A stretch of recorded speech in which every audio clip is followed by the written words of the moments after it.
Bonjour et bienvenue dans 360 degrés, l'émission des services à la personne, des emplois à domicile et de la Silver Economy.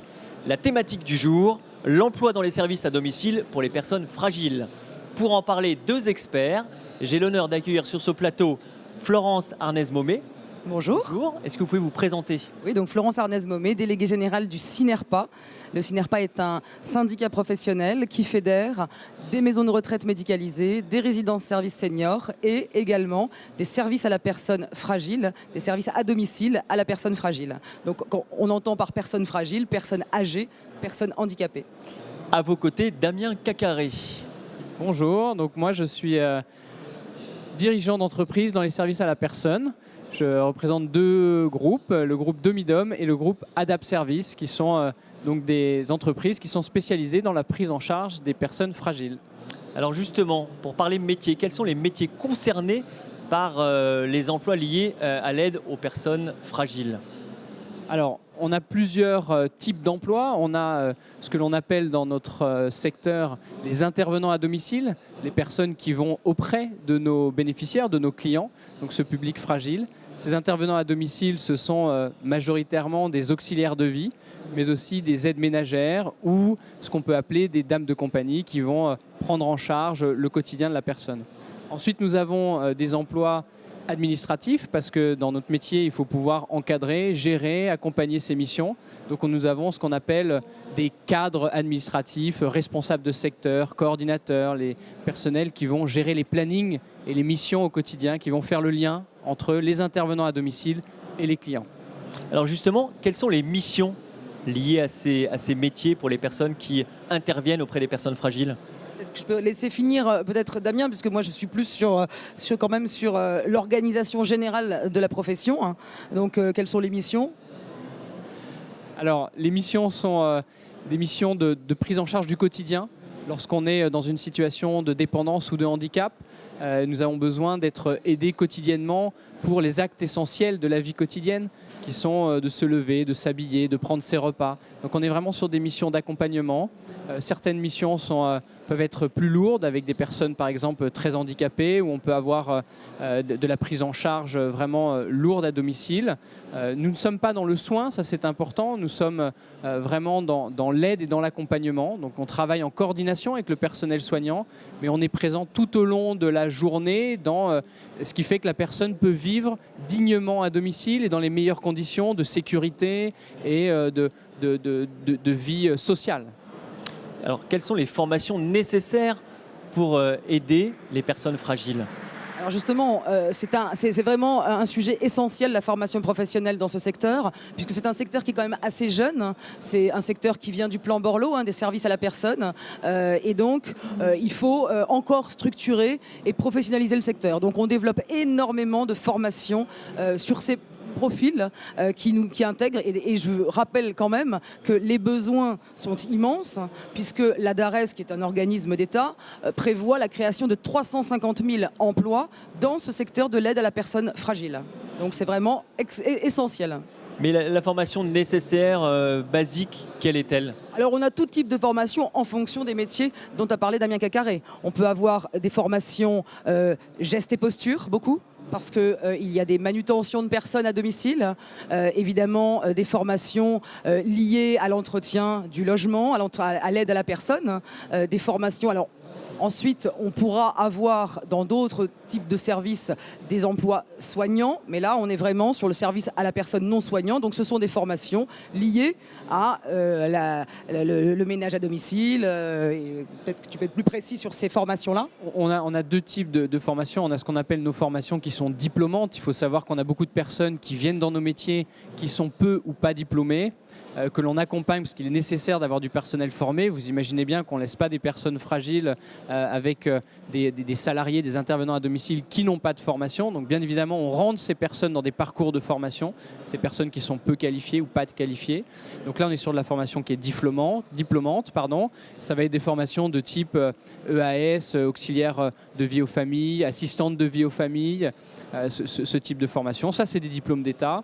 Après, nous avons ce qu'on appelle, ce que soulevait Florence, de la formation continue où on va sans cesse former nos salariés, liés aussi à l'évolution de la dépendance sur des pathologies aussi qui peuvent être spécifiques. Par exemple, toutes les pathologies neurodégénératives à domicile, comment prendre en charge quand on est auxiliaire de vie une personne Alzheimer dans son environnement qui est sa maison.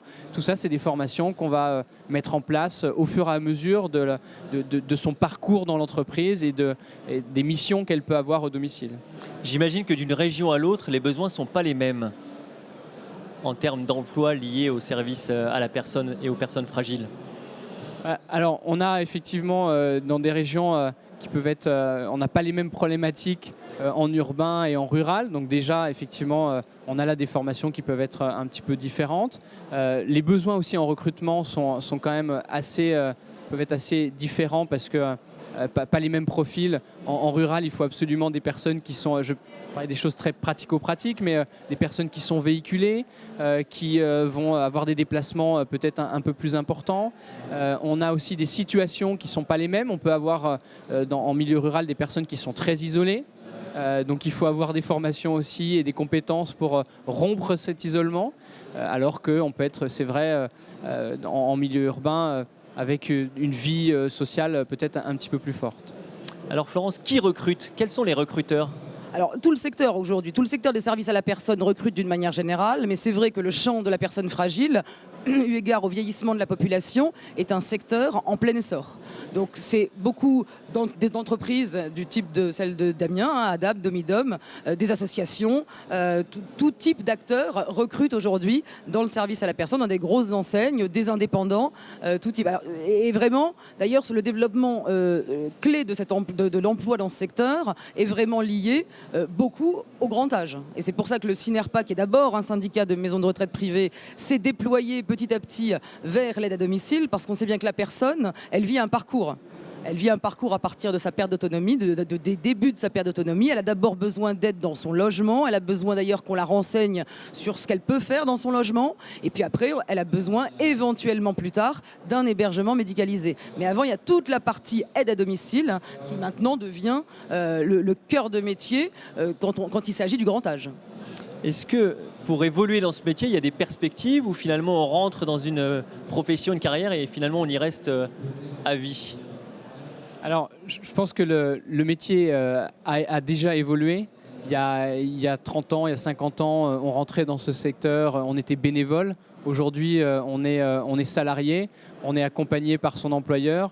Et pour aller dans le sens du Synerpa, qui est ce parcours de la personne âgée, cette filière, et ben on retrouve la même chose, bien évidemment, au sein des parcours de nos salariés qui peuvent rentrer en tant qu'aide ménagère, devenir auxiliaire de vie, passer après derrière un diplôme ou passer une formation pour aller prendre en charge des personnes en maison de retraite, donc en établissement, revenir si elles le souhaitent au domicile. Il y a aujourd'hui de véritables parcours, il y a des passerelles qui sont en train de se mettre en place, c'est nouveau. Le Synerpa est le premier acteur à avoir, on va dire, décloisonné un peu les choses. Et ça, c'est vraiment très bon augure pour nos salariés qui aujourd'hui ont des perspectives d'évolution. Nous, on a dans nos entreprises des salariés qui qui peuvent avoir un mi-temps à domicile, mais aussi un mi-temps en établissement.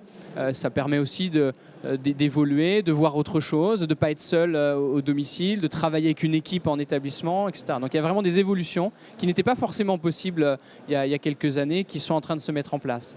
Alors la qualification est importante, mais j'imagine qu'il faut aussi certaines qualités avant de se lancer dans ces métiers-là. Oui, bien sûr, il faut des qualités, mais j'ai envie de dire que la formation reste de toute façon l'élément essentiel.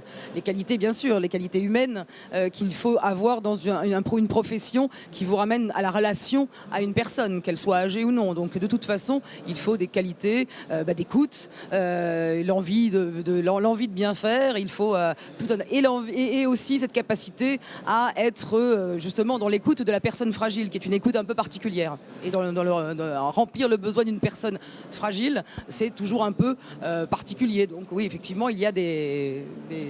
Oui, vous vouliez rajouter quelque chose ? Il y a des qualités humaines, elles sont évidentes dans notre métier. Il y a des qualités d'adaptation aussi. Lorsque on passe dans une journée, on peut aller chez 3-4 bénéficiaires, 4 clients différents. Donc il faut savoir s'adapter à des lieux de vie, à des situations particulières, à des relations particulières avec la famille aussi. Très souvent, lorsqu'on est intervenant à domicile, il faut aussi qu'on ait des échanges, des relations avec les aidants familiaux, les enfants, les petits-enfants, etc. Donc il faut ces capacités d'adaptation.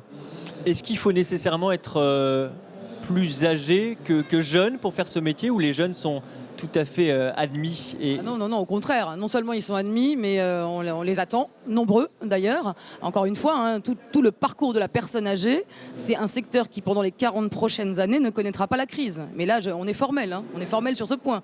Triplement des plus de 85 ans, doublement des plus de 75 ans, doublement des plus de 60 ans. Donc, naturellement, il y aura besoin de main-d'œuvre dans ce secteur. Donc, on peut accueillir des personnes en reconversion. Actuellement, c'est important, mais on est évidemment un secteur qui accueille les plus jeunes, voire même en apprentissage, hein, puisque maintenant il y a des créations de nouveaux diplômes en apprentissage pour notre secteur, et donc, au contraire, les accueillir très jeunes. Alors, il y a aussi une question pour un peu faire tomber les préjugés. On dit que c'est un secteur où les salaires sont assez bas, puisqu'on part du bénévolat, vous le disiez.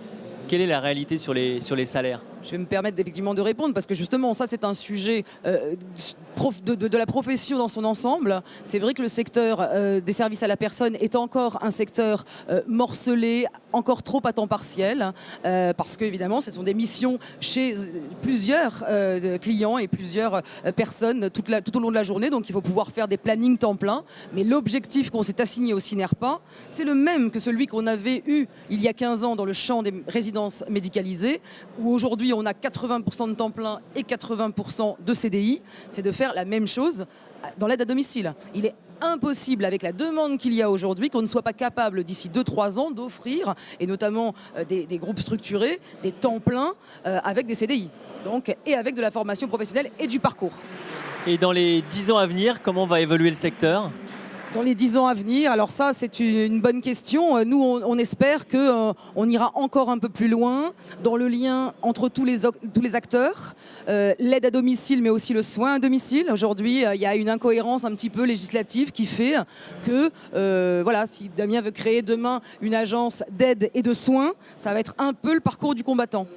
Alors même qu'on considère qu'une personne âgée qui a des besoins essentiels de la vie quotidienne, mais aussi besoin d'actes soignants, devrait pouvoir être accompagnée par la même entité pour éviter les allées et venues et surtout pour permettre de bonnes transmissions d'informations.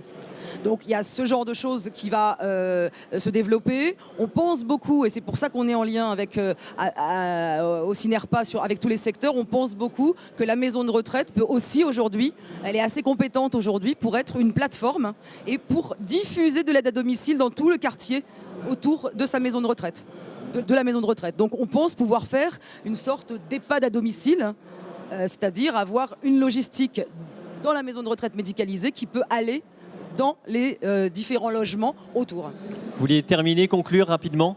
Oui, en quelques mots, mais le métier doit évoluer. Situation démographique oblige, il faut que le secteur continue à se structurer, à se concentrer, à se développer. Pour ça, on a besoin de plus en plus de salariés, de plus en plus de personnel dans notre secteur d'activité, de personnel formé, on l'a dit, qu'on peut accompagner dans ces formations. Il faut aussi qu'on reste sensible à de l'innovation. Parce que le monde bouge autour de nous. Il faut qu'on s'adapte à prendre en charge des personnes de plus en plus âgées à domicile, de plus en plus dépendantes à domicile, et avec un environnement aussi technologique qui doit évoluer avec nous. Donc notre personnel doit aussi s'adapter à ça et on doit les accompagner dans ces démarches-là. Je vous remercie. Merci. Je vous dis à bientôt pour une prochaine émission. Celle-ci, vous pouvez la retrouver sur demain.fr et sur la chaîne YouTube Salon des services à la personne TV. Je vous dis à bientôt pour d'autres émissions. Au revoir.